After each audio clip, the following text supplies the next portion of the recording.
You traitors! Bronson Reed ditches Breaker after savage Raw attack. I am seething right now, and if you're not equally enraged after what we just witnessed on Monday Night Raw, then you clearly don't understand the magnitude of betrayal that just unfolded. Bronson Reed, the 330-pound Australian wrecking ball who was supposed to be forming an unstoppable monster tag team with Bron Breakker, two absolute physical specimens who together could have dominated WWE's tag division and eventually the entire main event scene, just turned his back on Breakker in the most cowardly, disgusting display of betrayal I've seen in months, leaving Bron vulnerable to a vicious beatdown that required multiple referees and security personnel to stop. But here's what's going to make you want to scream at your screen: this wasn't a heel turn based on logical character motivation, this wasn't the culmination of weeks of subtle tension building, and this wasn't even Bronson Reed's idea. This was WWE creative in full panic mode once again, desperately trying to shake things up because their initial plan for Reed and Breakker as a team wasn't producing immediate results, so they pulled the plug after barely 3 weeks and destroyed what could have been the most dominant big man team since the APA. And when I reveal what Bronson Reed was actually promised when this tag team was pitched to him, why Bron Breakker is now furious with management for another abrupt direction change that makes him look weak, and which WWE Hall of Famer told creative that constantly breaking up teams before they have a chance to succeed is killing the tag division and nobody is listening, you're going to realize that WWE has learned nothing about patience, long-term storytelling, or how to build credible teams that audiences can invest in. Let me break down this absolute betrayal in excruciating detail so you can fully appreciate how spectacularly WWE fumbled what should have been a slam dunk pairing. Raw is progressing normally when we get a match announcement: Bron Breakker and Bronson Reed versus two established tag teams, let's say it's the Creed brothers or another credible duo. This should be a showcase for Reed and Breakker's dominance, an opportunity for them to absolutely destroy their opponents and look like the most terrifying team on the roster. The match starts, and initially everything looks good. Bron and Bronson are working together with brutal efficiency. Bron is hitting his signature explosive offense, those devastating shoulder tackles, his freakish athleticism for a man his size. Bronson is providing the raw power, his crushing sentence, his tsunami splashes, that intimidating presence. Together, they're dismantling their opponents, and the crowd is into it because this is exactly what they should be: two monsters who complement each other perfectly. But then something shifts. The camera catches Bronson Reed's facial expression, and there's something off. When Bron tags him in, there's a hesitation. When they're supposed to execute a double team maneuver, Bronson's timing is slightly off. The announcer starts subtly mentioning that there might be communication issues between these two powerhouses. And then comes the moment that changes everything. Bron Breakker is in trouble. He's been isolated by the opponents, taking punishment, and he desperately reaches for the tag. His hand is outstretched toward Bronson Reed, who's standing on the apron. The crowd is anticipating the hot tag, Bronson coming in like a house of fire to clean house and save his partner. Bron is inches away from making the tag, and Bronson Reed steps down from the apron. He just drops to the floor, turns his back, and walks away. The arena goes silent for a split second as everyone processes what just happened. Did Bronson just abandon his partner? Bron looks shocked, confused, betrayed. The opponents take advantage of the distraction and hit their finish on Bron. 1, 2, 3. Bron Breakker loses because his partner walked out on him. The referee raises the opponent's hands while Bron is left alone in the ring, staring at Bronson's retreating figure with a mixture of confusion and rage. But it gets worse. Backstage after the match, we get a confrontation. Bron finds Bronson in the locker room area and demands an explanation. What the hell was that? Why did you walk out on me? And Bronson, with this cold expression that we've never seen from him before, delivers a promo that's clearly been scripted by someone who doesn't understand either character. You think I need you, Breakker? You think Bronson Reed needs to be in anyone's shadow? I'm done being part of your hype train. I'm done being treated like the sidekick to WWE's golden boy. From now on, Bronson Reed stands alone, and you traitors, management, the fans, everyone who thought I was just here to make you look good, you're all going to see what happens when you underestimate the colossal. And then Bronson attacks. He blindsides Bron with a massive forearm, throws him into equipment cases, and delivers one of his devastating tsunami splashes on the concrete floor. Multiple officials and referees rush in to pull Bronson away, but the damage is done. Bron is left laying injured from the attack, while Bronson storms off shouting about how he's tired of traitors and leeches trying to ride his coattails. The segment ends with trainers checking on Bron while commentary sells this as a shocking turn of events that nobody saw coming. Except we all saw it coming because this is the same pattern WWE follows every single time they try to put together a tag team. They give it 3 weeks, it doesn't immediately catapult both guys to the main event, so they panic and break them up in the most abrupt, poorly explained way possible. Here's my first question, and I need you to be brutally honest: did Bronson Reed betraying Bron Breakker make any logical sense based on their characters and the story that's been told, or does this feel like WWE just randomly decided to split them up with no real foundation? Drop your raw reaction in the comments. Let's start with the most fundamental problem: there was no build to this betrayal. A great heel turn or betrayal requires weeks of subtle hints and growing tension that makes the eventual turn feel inevitable in retrospect. Think about the best betrayals in wrestling history. Seth Rollins turning on the Shield had breadcrumbs laid for weeks, with Seth being the one doing most of the talking, Seth being the most ambitious, Seth having individual success. When he finally turned, fans could look back and say, oh, the signs were there all along. What signs were there with Bronson Reed and Braun Breaker? None. They were presented as two monsters who respected each other's power and decided to team up because together they'd be unstoppable. There were no segments showing jealousy. No moments of Bronson being frustrated that Braun was getting more attention. No storyline where Bronson felt disrespected or overshadowed. They'd been a team for maybe 3 weeks total, and in that time there was zero indication of discord. So when Bronson walks out and then cuts a promo about being tired of being in Braun's shadow and being treated like a sidekick, the natural audience reaction is, what are you talking about? We never saw any of that. WWE is telling us this is Bronson's motivation, but they never showed us why he'd feel that way. It's retroactive characterization that expects audiences to just accept it without any actual story foundation. This is lazy writing that shortcuts the entire character development process. Instead of taking the time to properly build tension and give Bronson legitimate grievances that would justify his actions, WWE just has him turn on a dime and expects us to go along with it because betrayals happen in wrestling. But betrayals without proper setup are just confusing noise that damages everyone involved. Story foundation question: what specific events should WWE have shown over the past 4 to 6 weeks to make Bronson's betrayal of Braun feel earned and justified? Give me the step-by-step build you would have done. Now let's talk about what this does to Braun Breaker specifically, because this is now the second time in recent weeks that Braun has been victimized by a partner or faction member turning on him. First there was the whole situation with the Vision falling apart, and now Bronson Reed is abandoning and attacking him. This creates a pattern where Braun keeps getting betrayed, and patterns like this are dangerous for character perception. When a wrestler repeatedly gets betrayed by allies and partners, the audience starts to question that wrestler's judgment and awareness. Why does Braun keep trusting people who end up turning on him? Is he naive? Is he stupid? Is he just a bad judge of character? None of these are good character traits for someone who's supposed to be a dominant monster who destroys everyone in his path. Braun Breaker should be positioned as an alpha, a dominant force who doesn't need partners because he's dangerous enough on his own, but who chooses to align with people strategically. When those alliances fall apart because he decides they're no longer useful or because he's betrayed, it should be a significant moment that shows vulnerability in an otherwise impenetrable character. But when it happens repeatedly in a short time span, it just makes Braun look like he can't maintain any relationship, which is not the image WWE should be cultivating for their monster prospect. Furthermore, Braun is now injured from Bronson's attack, which means he's either being written off TV temporarily, which kills momentum, or he's going to be selling this injury for a while, which makes him look weak and vulnerable. Either option is bad for someone who should be on an unstoppable trajectory toward the main event. Every time WWE has Braun get attacked, betrayed, or injured, they're chipping away at the aura of invincibility that a true monster character needs. Character pattern question: how many times can a wrestler be betrayed by partners before the audience stops sympathizing and starts thinking maybe you're the problem? Is Braun Breaker approaching that threshold? Let's discuss Bronson Reed's side of this and why his character motivation makes no sense. Bronson's promo talked about being tired of being in Braun's shadow and being treated like a sidekick. But here's the thing, nobody was treating Bronson like a sidekick. They were being presented as equals. Both are monster heels. Both are approximately the same size and power level. Both were getting equal showcase in their matches. There was no indication that Braun was the star and Bronson was the support. If anything, Bronson Reed has been more established on the main roster than Braun Breaker. Bronson has been around longer, has had more significant feuds and moments, and has a more defined character. So the idea that he'd feel overshadowed by Braun, who's newer to the main roster, makes no sense. If anyone should feel like they're playing second fiddle, it would be Braun to Bronson, not the other way around.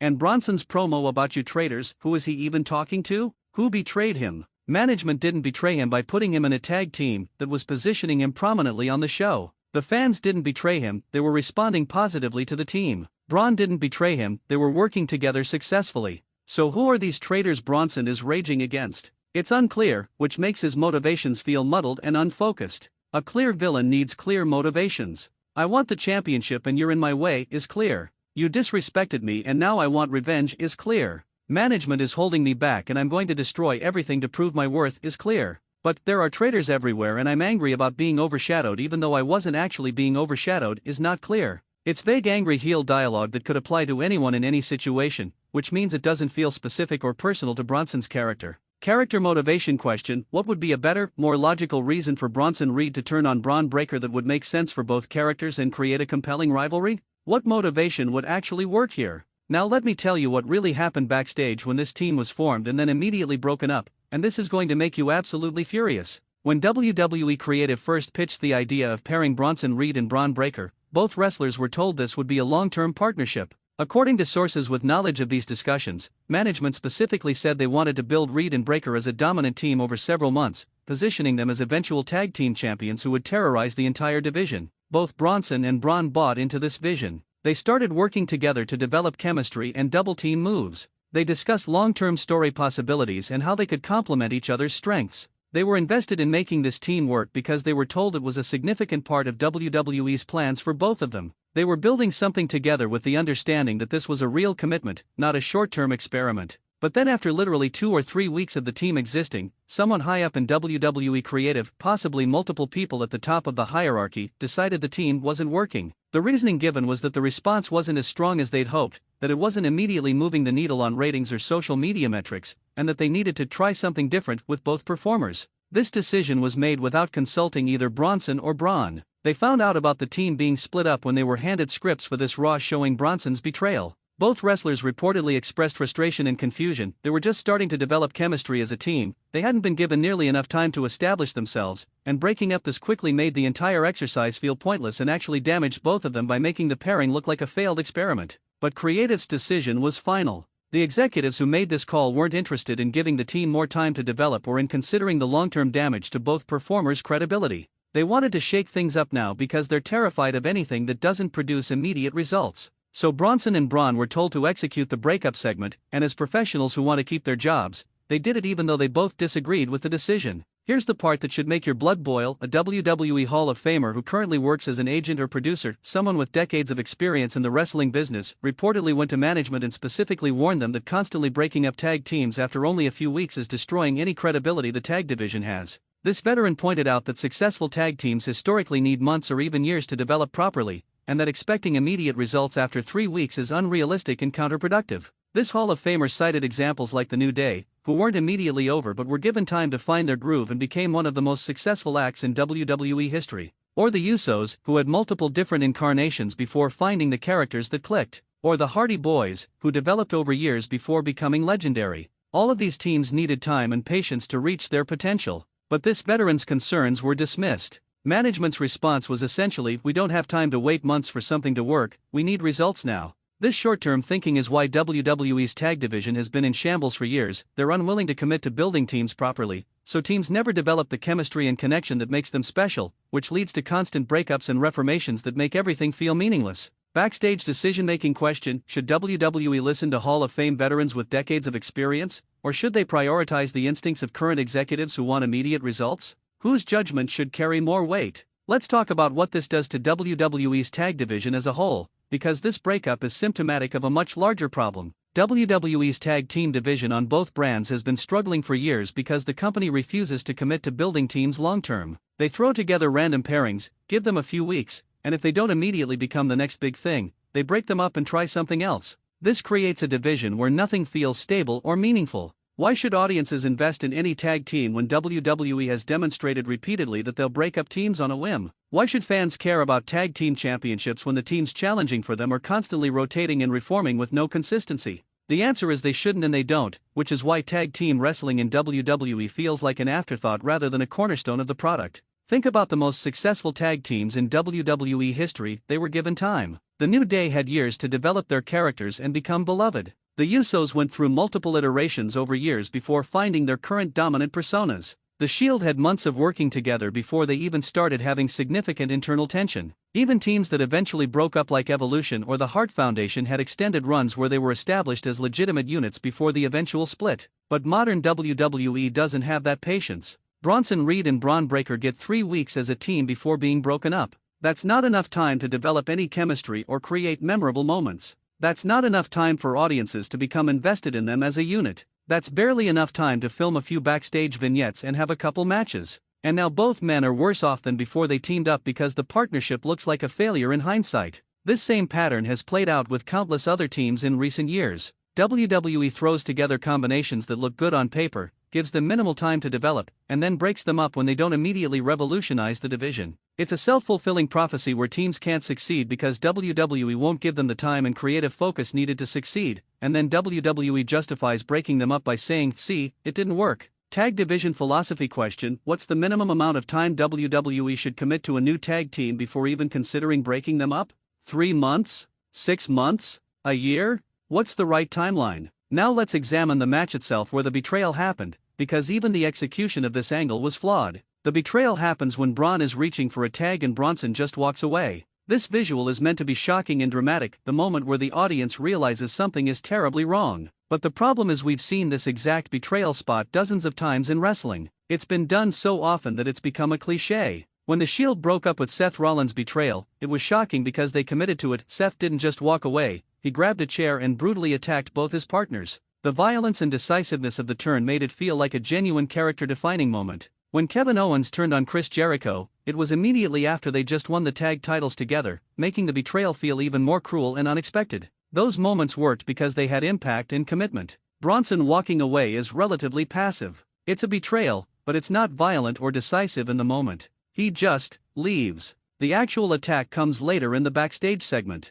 This robs the initial betrayal of some of its emotional punch. If WWE wanted this to be truly shocking, Bronson should have attacked Braun in the ring, in front of the audience, making an immediate and violent statement. The backstage attack feels like a separate incident rather than the culmination of the betrayal. Furthermore, the opponents in this match barely matter. I don't even remember who they were supposed to be because they're just bodies there to facilitate the angle. But if you're doing a major betrayal angle, the context matters. If Bronson betrayed Braun in a match for the tag team championships, or against a team they'd been feuding with for weeks, or in a situation where the stakes were clearly established, the betrayal would mean more. Instead, it's in a random TV match that feels like it exists only to get to the turn. Angle execution question: if you were producing this betrayal angle, what specific changes would you make to the match, the timing, and the visual presentation to make it more impactful and memorable? Let's discuss what Bronson Reed gains from this turn, because I'm struggling to see how this benefits his character. Before the turn, Bronson was positioned as a monster heel who was forming a dominant team with another monster.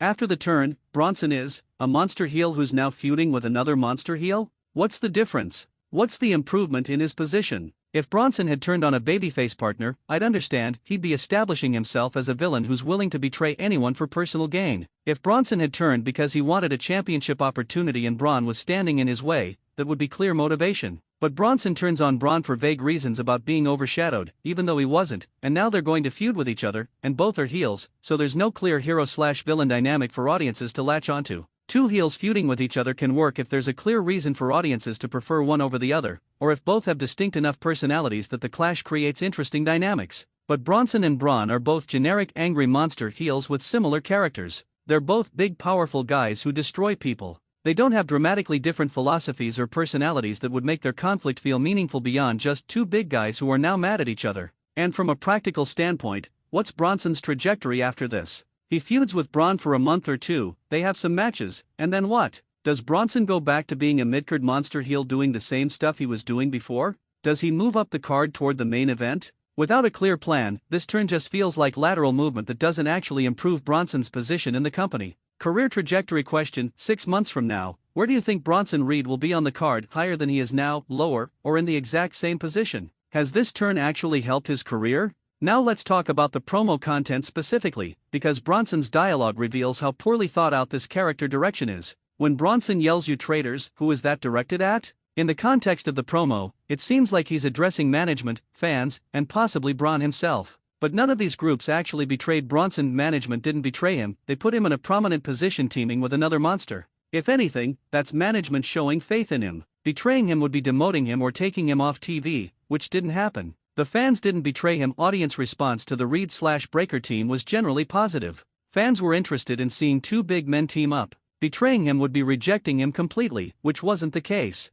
Braun didn't betray him, they were working together successfully as far as we could see. There was no segment where Braun took credit for their success or disrespected Bronson in any way. So the traitors Bronson is raging against apparently don't exist, which makes his character look delusional or paranoid rather than justifiably angry. A wrestling character can absolutely be paranoid or have an unreliable perception of reality that can work as a character trait, but it doesn't seem like that's what WWE is going for here. They seem to genuinely want us to believe Bronson has legitimate grievances, but they haven't shown us what those grievances actually are. This is the difference between good villain writing and bad villain writing. A good villain has understandable motivations even if their methods are wrong. Thanos in the Marvel movies is a great example. His goal is to prevent universal suffering, his method is horrifically genocidal, but you understand why he thinks he's right. That understanding makes him a compelling villain. Bronson Reed yelling about non-existent betrayals isn't compelling, it's just confusing. Villain motivation question: describe what specific betrayal should have happened to Bronson Reed over the past month to make his "You Traitors" promo actually make sense and feel justified. What story should WWE have told? Let's examine what this means for the inevitable feud between Bronson and Braun, because that's obviously where this is heading. They're going to have a match at the next premium live event, probably with some stipulation to blow off the feud, steel cage, last man standing, something like that. And the problem is this feud has no emotional stakes beyond just, you betrayed me so now we fight. Compare this to great betrayal feuds in wrestling history. When Shawn Michaels turned on Marty Jannetty, there was the emotional weight of a lifelong friendship destroyed. When Evolution turned on Randy Orton, there was the mentor-slash-student dynamic and Orton's journey to prove himself. When the Shield broke up, there were years of brotherhood and shared battles that made the split devastating. Those feuds had layers, they weren't just about the betrayal, they were about all the history and relationship dynamics that made the betrayal meaningful. Bronson and Braun have been a team for 3 weeks. There's no deep history. There's no emotional foundation. There's no compelling story to tell beyond "we were briefly partners and now we're enemies." That's not enough to sustain an interesting feud that audiences will care about. It's just two guys fighting because the script says they should fight. The matches will probably be good because both are talented and can work a physical style that's entertaining to watch. But good matches without good stories behind them are just athletic exhibitions that don't create lasting value or emotional investment. WWE could book Bronson vs. Braun as a series of great matches, and audiences will appreciate the in-ring work, but they won't care about who wins or what it means because there's no real substance to the conflict. Feud potential question: on a scale of 1 to 10, how interested are you in watching Bronson Reed vs. Braun Breaker feud for the next 2 to 3 months based on what's been established so far? What would make you more interested? Here's what should have happened if WWE was committed to eventually doing this betrayal angle but wanted to execute it properly. Month 1, Reed and Breaker form their team and have dominant victories, establishing them as a legitimate threat in the tag division. Month 2, they challenge for and win the tag team championships, becoming the most dominant champions the division has seen. Month 3, subtle tensions begin, maybe one match where they miscommunicate and almost lose, leading to a heated exchange afterward. Month 4, the tensions escalate, they lose the tag titles due to their miscommunication, and they start blaming each other. Bronson feels Braun is getting all the attention despite both being equally responsible. Month 5, they have a big meeting to hash out their issues, seemingly reconciling, but the damage to their trust is done. Month 6, in a huge match, maybe a number 1 contenders match or a high-stakes situation, Bronson betrays Braun, with all the built-up resentment finally boiling over. That's how you build to a betrayal properly. 6 months of story that takes the audience on a journey from "these guys are unstoppable together" to "their partnership is cracking" to "it's over" in the most devastating way possible. That creates emotional investment and makes the betrayal mean something. But WWE gave us 3 weeks and expected us to care just as much, which is insulting to the audience's intelligence. Proper storytelling question: if WWE had given this team 6 months of proper development before the breakup, would you have been more invested in the feud that followed? How much does the journey to the betrayal matter versus just the betrayal itself? Here's the absolute bottom line, and I need you to understand what's at stake. Bronson Reed betraying Braun Breaker after barely 3 weeks as a team is not just bad for these two performers, it's symptomatic of WWE's systemic inability to build anything that requires patience and long-term commitment. Tag teams, factions, storylines, character development. WWE consistently demonstrates that they won't give anything more than a few weeks before deciding it's not working and blowing it up to try something else. This creates a wrestling product where nothing feels important or meaningful because audiences know that anything they invest in emotionally could be randomly abandoned next week. Why should fans care about tag teams when WWE has proven they'll break them up on a whim? Why should anyone get invested in storylines when WWE changes direction constantly without proper payoff? Why should we believe anything we're watching matters when WWE treats their own stories as disposable content to fill TV time? Bronson Reed and Braun Breaker could have been special. Two genuine monsters working together, learning each other's rhythms, developing chemistry, creating memorable moments that audiences would talk about for years. They could have been tag team champions who elevated the entire division. They could have eventually had a betrayal that felt earned and meaningful because we'd invested months in their partnership. Instead, they were together for 3 weeks, broke up for no good reason, and now they're going to have a forgettable feud that accomplishes nothing except filling time until WWE decides to try something else random. Both men deserve better. The tag division deserves better. And we as fans deserve better than watching WWE repeatedly make the same mistakes while refusing to learn from them. But that's exactly what we just got, and unless something fundamentally changes in WWE's creative philosophy, it's going to keep happening over and over with different performers in different situations until everyone just stops caring entirely. So yeah, Bronson Reed ditched Braun Breaker after a savage Raw attack, betraying his partner of barely 3 weeks for unclear reasons in a poorly built angle that helps nobody and damages the already struggling tag division. That's your WWE in 2025, still allergic to patience, still addicted to shock moments over substance, and still wondering why nothing they build ever quite reaches its potential. And if you're not furious about this waste of 2 talented performers and the ongoing destruction of tag team wrestling credibility, then you're not paying attention to the pattern that's been destroying WWE's ability to create stars for years.